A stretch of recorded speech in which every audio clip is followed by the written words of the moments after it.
Swayam Rupa Karamayam Dharati Swaparandikam Mandeham Sri Guru Siyata Parakamanam Sri Gurun Vaishnavam Sja Sri Rupam Saguritam Sahagana Raghunatham Vitam Stam Sadevam Sadvaitam Savadutam Parijana Saitam Krishna Chaitanya Devam Sri Radha Krishna Padan Sahagana Larita Shri Vishakan Vitam Sja Nama Om Vishnu Padaya Krishna Pastaya Bhutare Srimati Bhaktivedanta Swami Tiramane Namaste Saraswati Devi Gaurvani Pachadine Nirvishesa Sunnivari Praskata Desadari Sri Krishna Chaitanya Prabhu Nityananda Sri Advaita Gadadhar Shiva Sari Gaur Bhaktivinoda Narayanam Namaskritam Naram Chaivadanottamam Devim Sarasatim Vyasam Tato Jayodhira Nishtaprayashu Abhadresu Nitya Bhagavata Seva Bhagavatiyotam Ashoki Bhaktir Bhavati Naistiki Nigamal Kalpadurgari Ramparam Shukamakaram Ritas Havisamitam Pibata Bhagatam Rashamadriam Mahoda Hodashiko Bhuvyukaham Krishna Swadam Upagate Dharmagani Karunasta Dvishamasho Parona Kodunoditam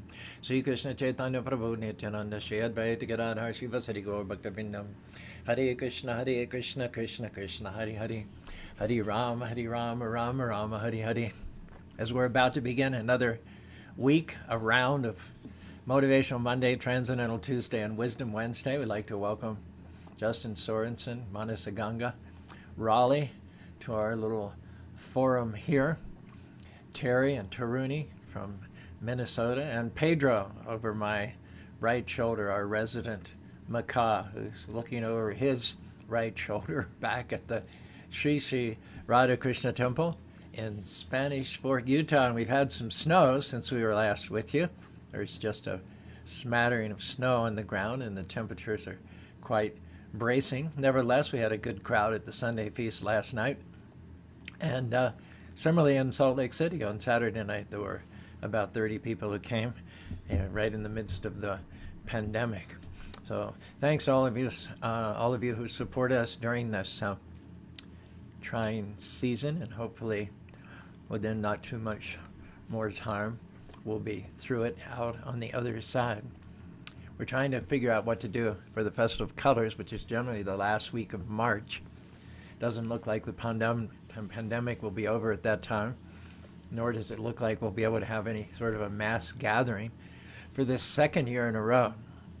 And what we're wondering about is a virtual event. I'm trying to find out as much as I can about putting on virtual events. It seems to be the leader in the field is a company called Stellar Tickets. So if anybody wants to do any research and give me some pointers and guidelines and shed some light on how, if we're not able to do the Festival of Colors in March as a live event, whether we can do it as a virtual event, and if by some miracle we're able to do it as a live event, well, we want to add the virtual component as well, so that those who physically may be unable to come to Utah and personally attend the festival can do it online. Now, those are the things that are running through Caru, the manager's head.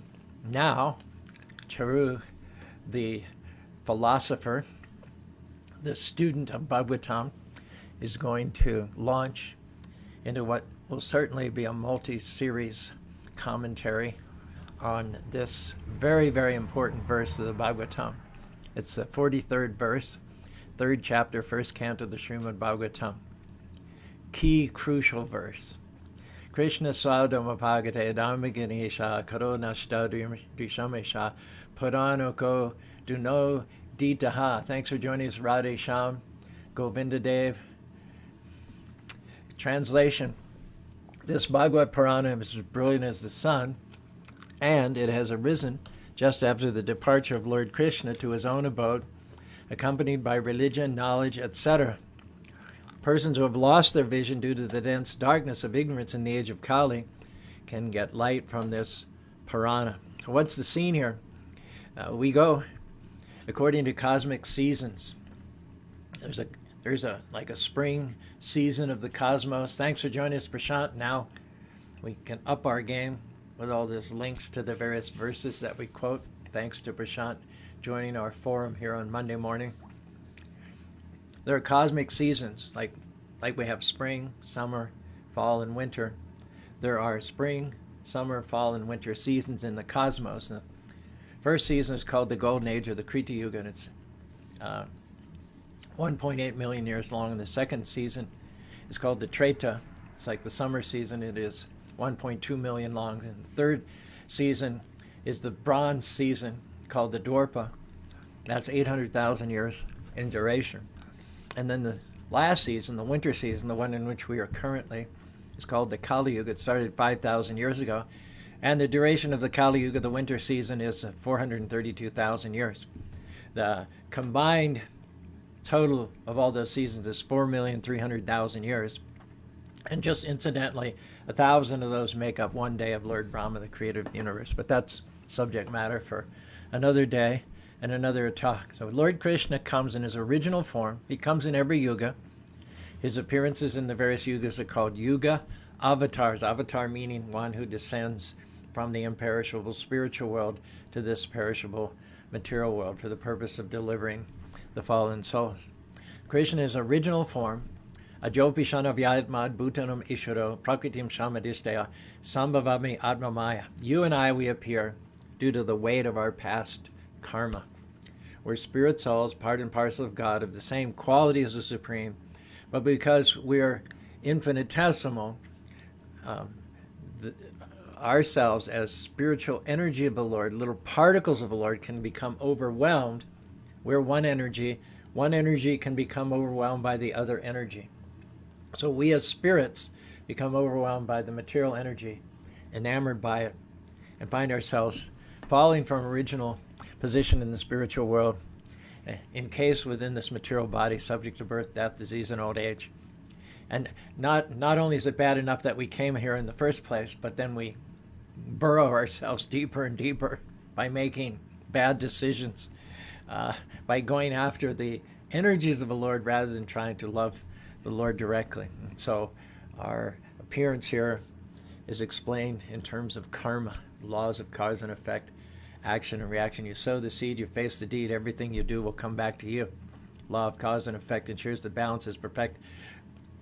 Detecting everything you do, good and bad, it will resurrect. Death is not the end, it's just a bend. Whatever you've done will circle back again. Your body may die, but your karma is standing by. You'll be reborn to live and die, continue to suffer and cry.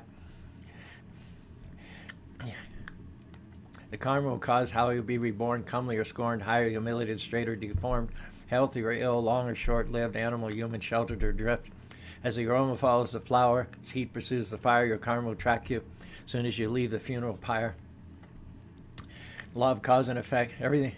Let's see, how's it say?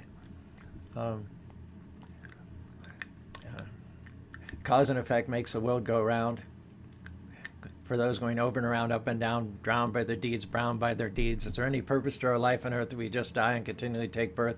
Is there any escape from the pain of coming back again and again and again and again? We're not this flesh, we are not these minds, eternal spirits designed in the image of the Almighty Divine, assigned to a service sublime. If you want to burn up your karma, practice the Dharma, pleasing the Lord, fashioned by his hand, act according to his plan, and never come back to this mortal world again. That's us. That little ditty describes us. But Krishna comes by Atmamaya. He comes by his own will. He's not forced to come here. Neither does he assume a material body when he appears. So Krishna's form, as it manifested itself at the juncture of the Dwarpa Yuga, the Bronze Age, and the Iron Age, was his original transcendental form, as is eternally manifest in the spiritual world itself. And so he came, he was on the planet for 125 years, according to the scriptural information that we have. And then he left off, having accomplished his mission of reestablishing the principles of religion and curbing the tyrants and despots who were burdening the world at that time. He left this planet. So it is said that when Krishna left, and the earth was no longer graced by the touch of his lotus feet, he took with him Dharma Jnana. He took with him truth, he took with him knowledge, because he personifies truth and knowledge. So when he leaves, truth and knowledge go with him. Then the answer is, what's to become this earth that was more blessed even than the planets of the spiritual world by the presence of the Lord? And wherever there's the Lord, Yatra Yogeshwaro Krishna Yata Parta Danur Dara Yata Sriyamajana Dhruvanditir Matamama. Wherever there's a Lord, there's all opulence, victory, morality, and abundance. And so the earth planet, while the Lord's feet traversed it for 125 years, and this is 5,300 years ago, was more glorious and more opulence than the spiritual world itself. But then the crash came, so to speak. Krishna left. So the question's asked, what's to become of this world and its inhabitants? Will it not be plunged into darkness once the son of Krishna has gone back to his original abode? This verse is the answer. Krishna swadam. Dam means place, Shwa means his own. So Krishna swadam apagate. Krishna, having finished off his earthly pastimes and gone back to the spiritual world, dharma jnana bihi shaha, taking with him all the light, sucking, as it were, the light out of this world in the form of dharma and jnana. Karo nashta dvishama shah. How are we going to get light? How are we going to make spiritual progress in this dark age of quarrel and hypocrisy, this winter season? And the answer is Puranako Dunodita. This Srimad Bhagavatam, which we're going through systematically every Monday, Tuesday, and Wednesday, Motivational Monday, Transcendental Tuesday, Wisdom Wednesday, this Srimad Bhagavatam is the light by which we'll find our way from the dark iron age of Kali, the winter season, and be able to go back home, back to Godhead. And the good news is that it's as dark and as negative and as bereft as this current season is, to that same inverse proportional, the process for perfection, for self-realization, is proportionately easier. In the previous ages, when people had big brains and they were very spiritually attuned, they had long lifespans, the processes were more rigorous, more difficult. They required a lot more determination, a lot more assets, abilities, and talents. But in this age, people have no qualities. They're not very long-lived. They're lazy. They're misguided. They're irregulated in their habits. So just chant Hare Krishna. Kale doshe nidhe rajan asti ekad, in the 11th canto of the Srimad Bhagavatam. It says that this Kali Yuga, this age, compared to the previous ages, is an ocean of faults. I mean, we don't dwell in the news, but you've only got to turn the news on for 5 minutes every day to realize the truth of that statement. There's just an ocean of faults in this particular age. But there's one brilliant quality. Prabhupada uses the word brilliant. There's one brilliant quality in the age of Kali, and that is that simply by chanting Hare Krishna, Krishna Krishna, Hare Hare, Hare Rama, Rama Rama, Hare Hare, one gets liberated from all the anomalies of this current Kali Yuga season. Anagishu Bhutishu Gasuri, Marta Shabi Japsha Shara, Marta Shabi Sanganam, Kimnu Balashu Surina, Kalina Baradira, Apramata Pramatishu, Yovaktuni Shavartise. Maharaj Parikshit, who himself was leaving his body at this same juncture, Lord Krishna left the planet. His devotees who lived contemporarily with him, the 5 Pandavas, also retired. Once Krishna left, they had no more taste for ruling the kingdom, so they went north to the Himalayas and gradually transferred back to home, back to Godhead. They left their grandson, Maharaj Parikshit, as the king, as the rightful heir of a great dynasty, as a pure devotee of the Lord. And the Kali Yuga age was supposed to come on the heels of Krishna's departure, on the heels of the Pandavas' retirement, but it didn't, because Parikshit was so powerful that he was able single-handedly to hold back the dark influences of the age of Kali. And what are those influences? Intoxication, illicit sex, gambling, and meat eating. These things were relatively unknown up until and including the time Krishna was on the planet, and they were meant to come flooding in. As Krishna left, they were supposed to come in. But Maharaj Parikshit was so powerful, a devotee of the Lord, that he was able to forestall the advent of the Kali Yuga age, and therefore there was a conspiracy to cause him a premature death. And then he performed his vigil for the last 7 days of his life on the bank of the Ganges/Yamuna River. Then finally, after the demise of Maharaj Parikshit, then the personality of Kali came in the form of illicit sex, gambling, intoxication, and and meat eating. Otherwise,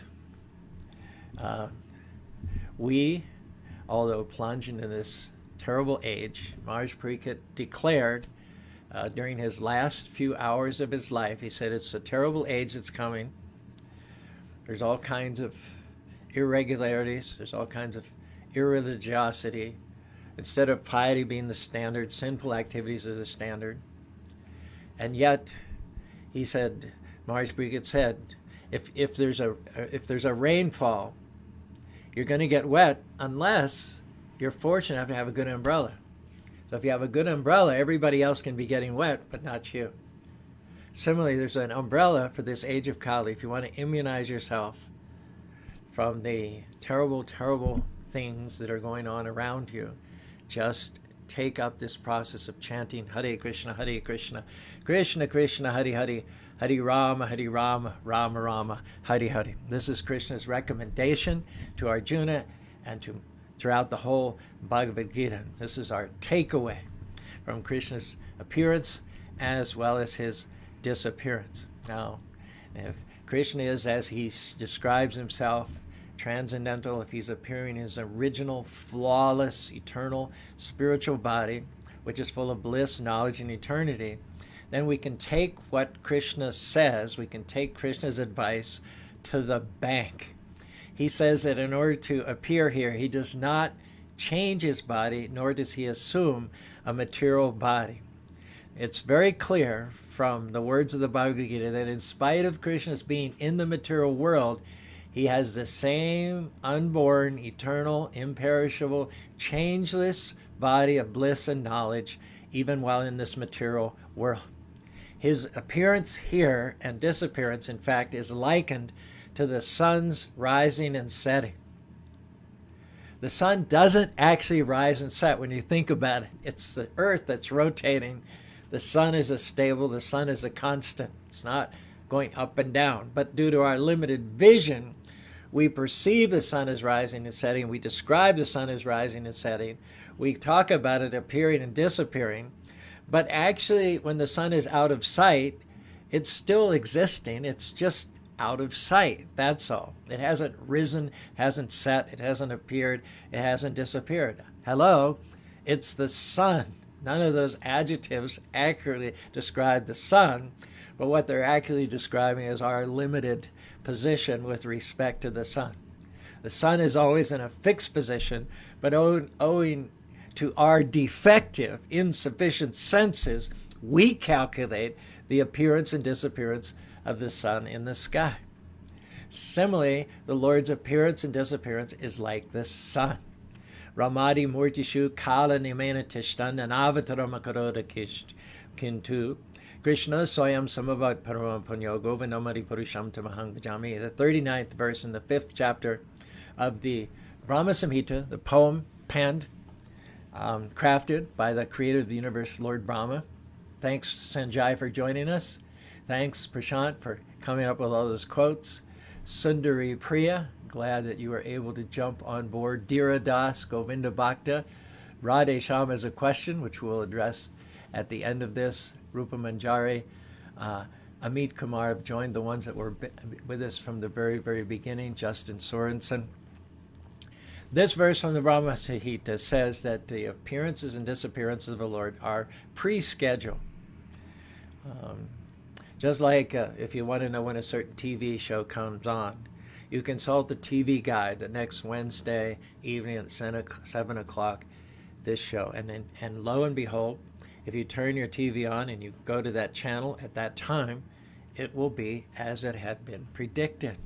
So similarly, the appearances of the Lord as Rama, Nrsimha, Varaha, Parasuram, they're all predicted and scheduled from the beginning of creation. And it is also predicted that we're so fortunate at the commencement of this Kali Yuga age that the greatest manifestation of Godhead, the Supreme Personality of Godhead, Swayam Bhagavan, that original form from which all other Vishnu incarnations emanate, appears just at the juncture of the Dwapara and the Kali Yuga age. So we're so fortunate.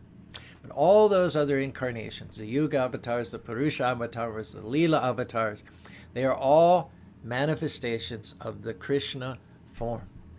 Although God is one, Advaitam Achyutam Anadim Ananta Rupam, the one becomes many. That's a feature of omnipotence. When you think about it, the feature of omnipotence, of unlimited power, is that you can expand yourself in various categories, and one category is a full expansion, where you expand yourself so fully that that Vishnu expansion is, for all practical purposes, just as powerful as you are.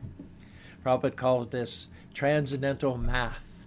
The math, the absolute truth, is that you have one, you take away one whole, and you still have one, undiminished, as he was before, completely full. No matter how many units emanate from the original unit is not in any way diminished whatsoever.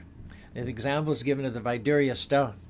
You hold it up to the light this way, it looks blue. You turn it slightly, the light catches a different way, it looks red. You turn it a little bit more yellow. It's one stone, but it appears sometimes red, sometimes yellow. So the original Krishna, the original Godhead, is Shyamasundar. Sundar. He's the color of a monsoon cloud during the rainy season, a gorgeous bluish black color. However, from him is Ram, who is an emerald green color. From him is Lord Chaitanya, who is a golden color. From him is Hayagriva, who is a red color. Varaha is also a red color. From Kapila, who is a white color. All colors originate with the absolute truth from which everything comes. But he retains this original, enchanting, bluish black hue of the monsoon cloud for himself. And when he comes into this material world, just at the junction of the Dwarf and the Kali Yuga age, he comes in his original form. And no other living being and no other avatar can quite equal the Lord, no matter how great he may be, whether he be a Brahma or a Shiva or a Vishnu. Even if he be what we call a plenary portion of the Lord, plenary in the sense that he has the power, he's worshipable as God, portion inasmuch as from Krishna you get millions of Vishnus, millions of Brahmas, millions of Shivas, but from Brahmas, Vishnus, and Shivas, however millions of them you have, you cannot then get Krishna. Therefore, no other living being can ever equal that bluish-black Krishna form. Now, who is a constant companion of the original Supreme Personality of Godhead? That is Arjuna, to whom Krishna speaks the Bhagavad Gita. So you can imagine the Bhagavad Gita itself. Amongst all scriptures in the world, there is none which for 700 verses the Lord personally speaks. We have him speaking from a rock or from a cloud, one or two sentences, one or two phrases. But the Bhagavad Gita, the Lord is speaking 3/4, if not more, of the 700 verses of the Bhagavad Gita directly. This is called Shrayam Bhagavan. Many verses in the Bhagavad Gita are prefaced by the 3 words Shri Bhagavan Uvacha. Bhagavan is the person who has all wealth, all fame, all strength, all beauty, all knowledge, all humility in full. Uvacha means speak. So where else, in what other scripture do you find, can it claim at the beginning of any of its verses, Shri Bhagavan Uvacha? Well, maybe 1 or 2 verses. That's it for the whole scripture, the whole Bible, the whole Quran, the whole Guru Granth Sahib. Maybe once or twice or thrice you can preface a verse, Shri Bhagavan Uvacha. But out of the 700 verses of the Bhagavad Gita, at least 650 of them, Shri Bhagavan Uvacha, the direct speech of the personality of Godhead. And what's more, he's not just speaking any Tom, Dick, or Harry who is on the street. He's speaking to Arjuna, who is his eternal and constant companion, even life after life. Arjuna knows this, but just to make it crystal clear, in the 4th verse, 4th chapter of the Bhagavad Gita, Arjuna feigns ignorance, and he asks Krishna this question just to crystallize in our minds the position of Krishna. Arjuna says, aparam bhavato janma, param janma vitashadam, katame tad viganam, twamado proktavamiti. Krishna has just stated, imam vibhashate yogam proktavama, vivashvan manave manar ikshakave brut. Krishna just said that this knowledge of yoga, which I'm speaking to you, Arjuna, I previously spoke to the sun god, Vivashvan, millions and millions of years ago. And Arjuna says, but Krishna, how could you speak to the sun god millions of years ago? You're just my cousin brother. You were born a few days before me in the Yadu dynasty, and the Yadus and the Pandavas, the Kurus, are related by birth and by kinship. How is it that you spoke the Bhagavad Gita millions and millions of years ago to the sun god? And Krishna clarifies. He says, Bahunam Jamanamote. No, he says, Bahuni me vyatitani, Janmani tavaran, Tani ham veda sarvi, natum veda parantapa. Prashad's coming up with the verses almost faster than I give him. I give the verse, and within seconds, he posts the verse in the comment section. The time will come, I predict, that before I quote the verse, Prashad will have the verse posted. He'll know where I'm going, left or right, before I know myself. That's the discipline that we see in the person of Prashad. He is embedding the verses within his persona. This is highly commendable. I exhort all of you to take a leaf from the page of Prashant and follow these verses, follow the trail of these classes, become familiar with the ways that we go, the twists and turns that we take. Commit some of these verses to memory, just as Prashant has done. Thanks for joining us, Anjali. Jean has joined us as well as a few others. So Krishna says to Arjuna, both you and I have taken many births. I can remember all of them, but you cannot, O Arjuna. So why is it that Krishna can remember all of his births and Arjuna can't remember his births? Because Arjuna is changing his body from one life to another. Because of the change of body, we're shrouded in forgetfulness. Yesterday, I didn't have exactly the same body I have today. Millions and millions of cells have died and replaced themselves. Every 7 to 10 years, all the cells of your body will have died and been replaced by new ones. So the body we have today is not exactly the same body we had yesterday.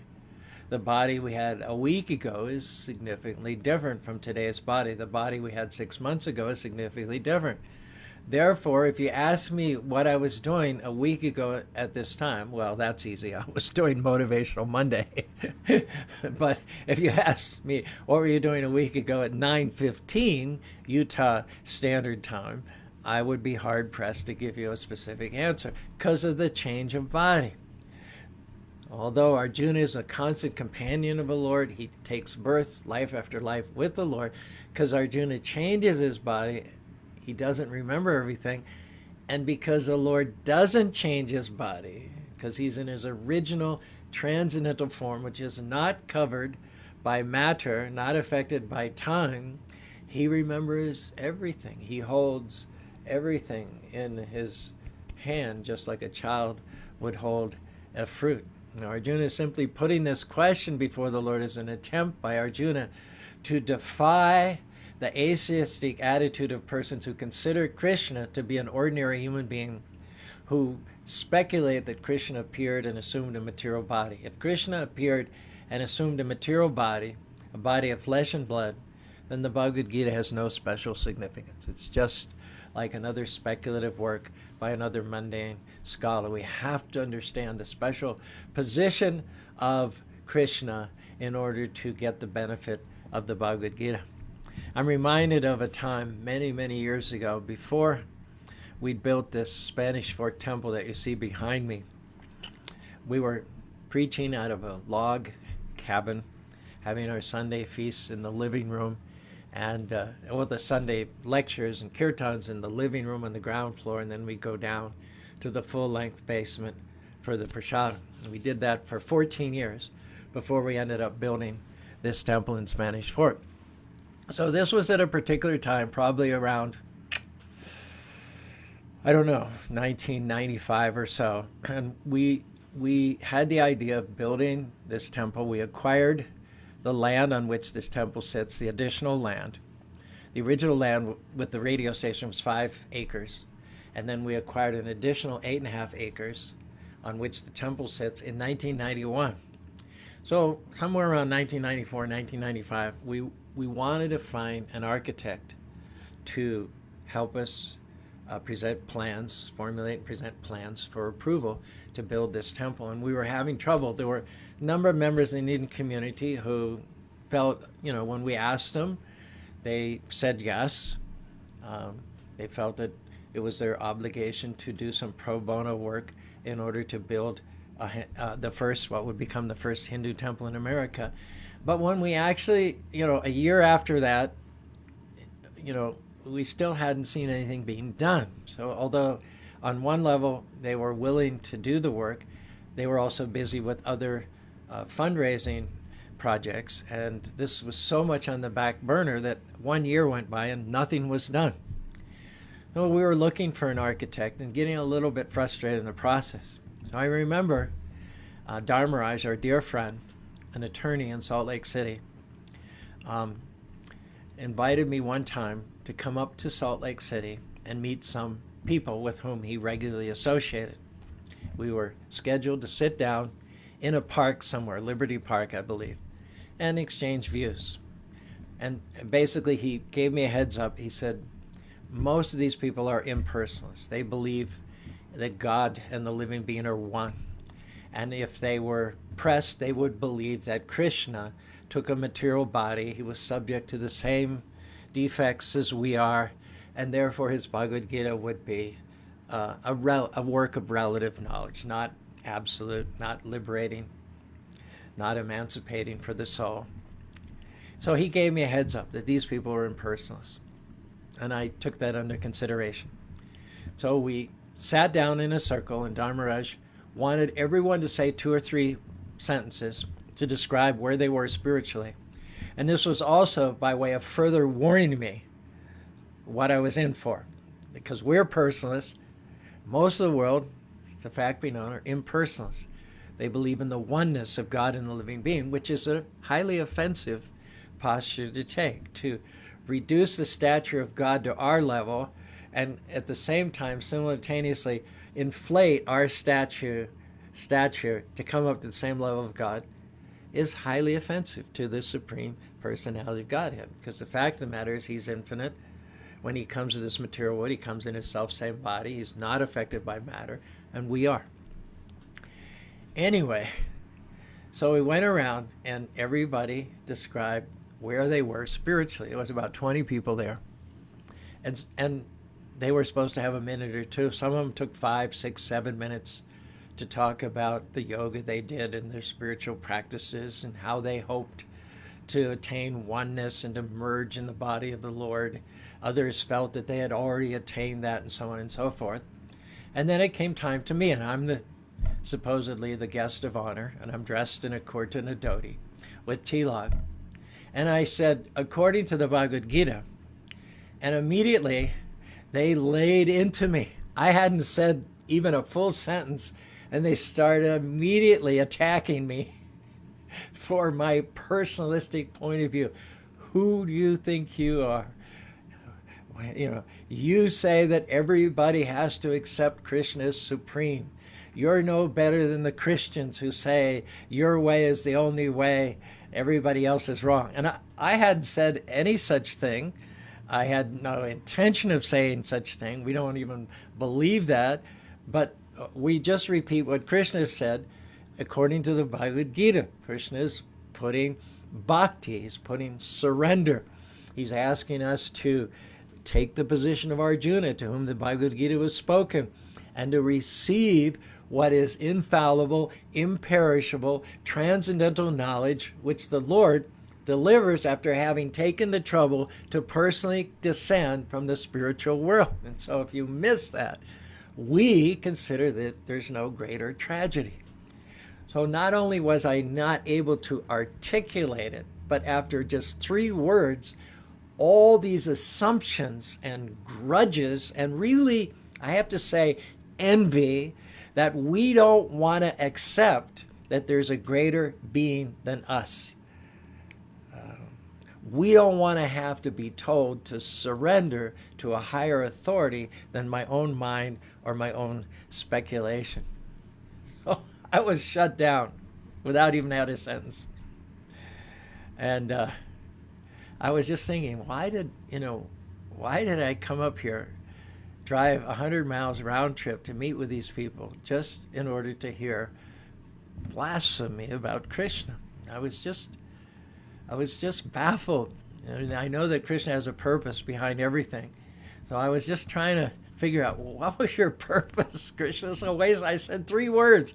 And before I was able to speak my 3 words and got rudely shut down, I had to listen to all these offenders to describe themselves as one with you. I said, what's going on here, Lord? So I thought, okay, I can't let my whole trip to Salt Lake City go in vain. So I was part of a chain of health clubs. I think they were called Bali's in those days. And there was one up in Union Park off of 215. So on the way back, I stopped in.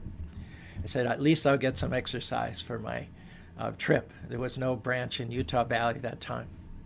So I'm on the exercise bike, and I'm talking to someone. There's someone next to me whom I would meet once in a while when I do the work out there.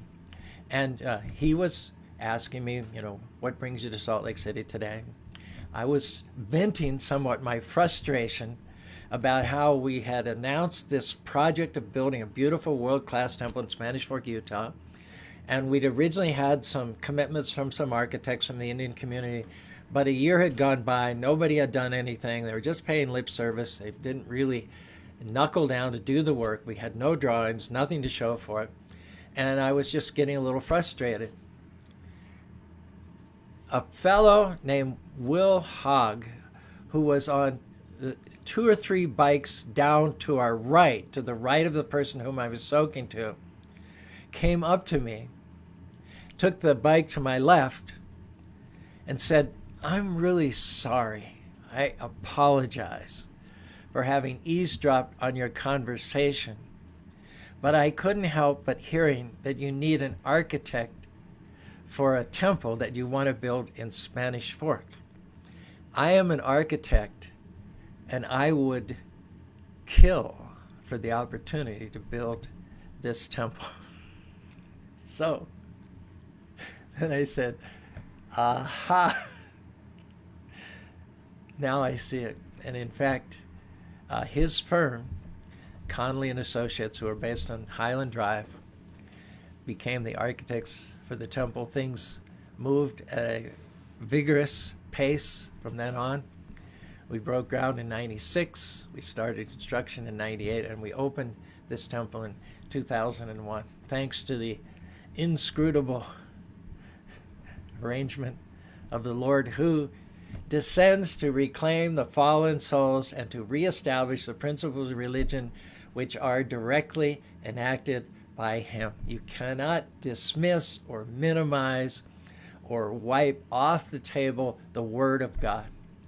You can minimize, you can relativize the words of scholars and yogis and ascetics, even demigods, but Prabhupada says you minimize the words of the supreme, absolute, infallible, absolute truth, who has descended specifically from the spiritual world and appeared in his original body to speak the Bhagavad Gita to Arjuna. You minimize those immortal words of the Bhagavad Gita at your own peril. Prabhupada said we can disregard some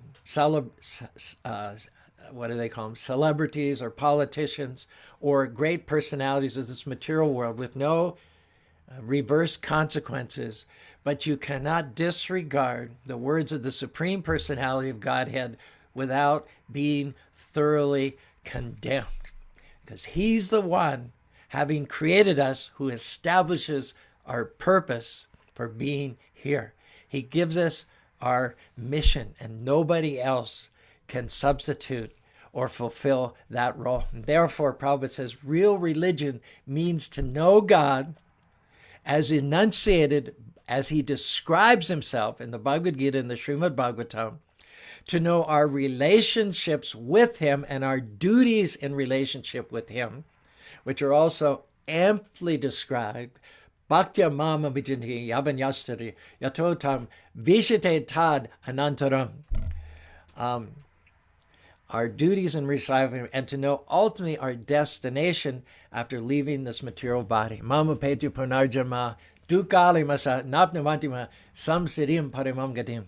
In the 7th chapter of the Bhagavad Gita, I believe it is, Krishna says that the purpose of this spirit soul is to get out of this miserable temporary material world, dukkalayam, this world of miseries, asasatam, this temporary world, Navnavandi Mahatma, samsirim paramagashim, achieve the highest perfectional goal of human life by going back home, back to Godhead. And in this age of Kali, we are not so gifted with long life, sharp intellect, spiritual intuition. We're pretty much bankrupt from the qualities that illuminated souls, even ordinary people, in the past ages, the Bronze Age, the Silver Age, and the Golden Age. Therefore, in this Kali Yuga age, the process is so simple that if one is simply willing to lend submissive oral reception, listen, receive through the ears the immortal words of the Bhagavad Gita, the immortal words of the Srimad Bhagavatam, and let them do their magic, clearing up the misconceptions, eradicating the sinful activities of who knows how many previous incarnations. Even a simple man, even a common man, even a man without the level of gifts of people in people's age can achieve samsiddhim paramam gatim, the highest perfectional stage of devotional service. Krishna confirms this in the 26th verse of the Bhagavad Gita, 13th chapter. Anyatu evam ajnanta. Ajnanta means, relatively bereft compared to the stellar luminaries of previous ages. Shrutvanebhyo pashate, even the common man, if he's willing to sit down and listen to the Srimad Bhagavatam, the Bhagavad Gita, and its commentaries, tepi chaturantyeva mitu shruti parayana, such a person can transcend the path of birth and death. Prabhupada says, for the common soul, common man, if he's a good soul, then there's a chance for advancement by hearing. No need to become a yogi, an ascetic. You don't need a PhD. You don't have to have graduated from MIT. Those may, in fact, become disqualifications. No need to change your position. You can be butcher, not butcher, a baker, a candlestick maker, a soldier, a housewife, a poet. You can be an architect. You can be a street sweeper. As long as your occupation does not involve the sinful activities, remain in your position. Keep your family. Just do one thing. Just hear. Shrutvanebhyo pashate. There's no need to give up all of your other external duties with regard to this physical body in order to understand the absolute truth. There's no need to understand him by speculative reasoning. One should just learn to become the servant of those who are preaching the knowledge of the absolute truth, of those who are, so to speak, his mouthpiece.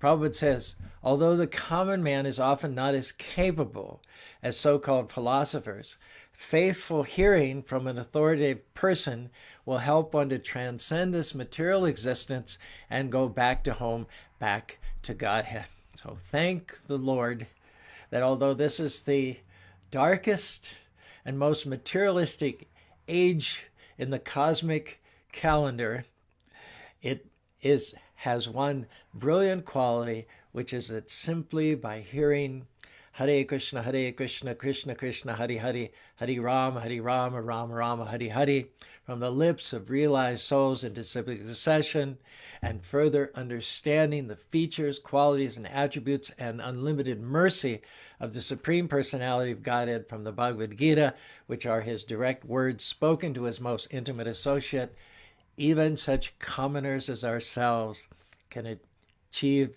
the culmination of the human form of life at the end of which go back to home, back to God. So thanks very much for listening to us. And I know that there's at least one question. Oh, we have a problem here. And that is that my view only allows 4 comments. So the question that Radhesham asked earlier has gone down out of view. What I'll do is, after finishing this transmission, I'll type an answer to that. And so if that question at Radhesham, you may be able to see it from where you are, but I can't see it. If that question resonates with you, wait, give me 15 or 20 minutes, and I'll give the best answer I can, and I'll also try to give you references. In the meantime, what I can see is that Rupa Manjari says, another great picture behind you. Yeah, that's Pedro, a resident macaw, sitting underneath a sunflower. And the garden, one of our 2 gardens, is right there also, behind that fence.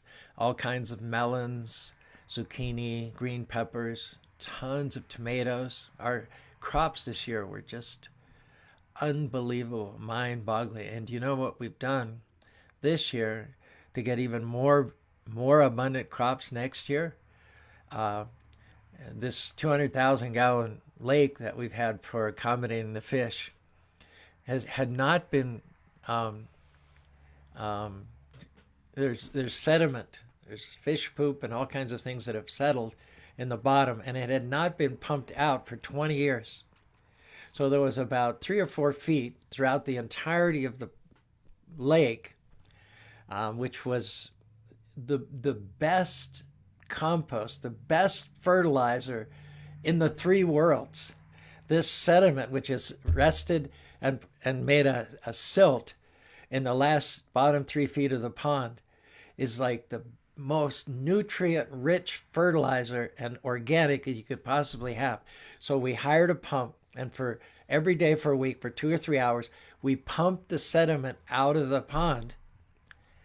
And guess where we pumped it to? Yes, into the gardens. And we'd already tilled the gardens, and we'd already put furrows and a gradient in the furrows so that the irrigation water which is pumped in will naturally flow through the furrows and disperse itself naturally throughout our 2 garden areas. And so what we did is we discharged the silt and the sediment from the bottom of the pond into these furrows, and then it was evenly distributed itself throughout our 2 gardens. So as amazing as the crops were in 2020, we expect twice the output in 2021. Stay tuned. In the meantime, thank you for that comment, Rupa Manjari. John Malik says, in the middle of every difficulty, Krishna arranges everything for his temple. Ain't it the truth? I will answer any comments. I just can't see them right now with the view that I have. Having liked our broadcast, you're welcome to even now click like, to comment, to share if you like, so that we know you're there. The ones that like Terry and Jimmy, John, Manasaganga, Anjali, Raman Shringa, Alim Chaudhry. I don't believe we've had the pleasure of your company before. Thanks for joining us. Raman Shringadas, Sanjay, often visitor. Justin, thanks very much for tuning in, Justin. Sundari Priya Prashant, Dira Das, thanks very much. Govinda Bhakti has become a regular the last couple of weeks. Radhe Sham, Rupa Manjari, Jean, Amit Kumar. Thank you all for taking time out of your busy schedules to ruminate the words of the absolute truth for our benefit here on this motivational Monday morning. Please chant with me the Maha Mantra and join us tomorrow when we further discuss this great verse from the Srimad Bhagavatam. Hare Krishna, Krishna Krishna, Hare Hare, Hare Ram, Ram Ram, Hare Hare. Hare Krishna, Krishna Krishna, Hare Hare, Hare Ram, Ram Ram, Hare Hare.